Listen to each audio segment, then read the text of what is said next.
قرآن کا انمول خزانہ۔ ایک خوبصورت گاؤں میں جہاں کھجوروں کے درخت جھومتے تھے اور ہوائیں خوشبو بکھیرتی تھیں، ایک ننھی سی بچی رہتی تھی جس کا نام آمنہ تھا۔ آمنہ کو سوال پوچھنے کا بہت شوق تھا، دن بھر سوالات ہی سوالات۔ ایک شام جب آسمان تاروں سے جگمگا رہا تھا، آمنہ نے اپنی دادی اماں سے پوچھا، دادی اماں، دنیا میں سب سے قیمتی خزانہ کون سا ہے؟ دادی اماں مسکرائیں اور بولی، میری پیاری آمنہ، سب سے قیمتی خزانہ سونا یا چاندی نہیں، نہ ہی وہ زمین کے اندر چھپا ہوا ہے، وہ قرآن ہے۔ آمنہ کی آنکھیں حیرت سے چمکنے لگیں۔ قرآن؟ یہ خزانہ کیسے ہے؟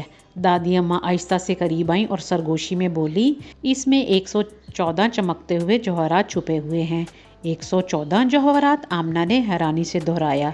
دادی اماں نے محبت سے کہا، ہر جوہر کو سورہ کہتے ہیں، ہر سورہ ایک خوبصورت باب ہے جو اللہ کی محبت، حکمت اور کہانیوں سے بھرا ہوا ہے۔ آمنہ نے دلچسپی سے کان لگا کر سنا۔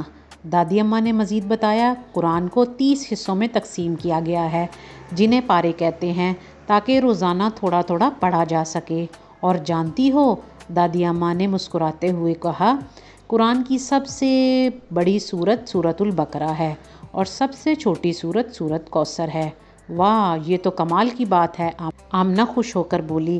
دادی اماں نے اسے پیار سے کہا، اور قرآن کا ہر لفظ اللہ کی حفاظت میں ہے، 1400 سال سے ایک حرف بھی نہیں بدلا۔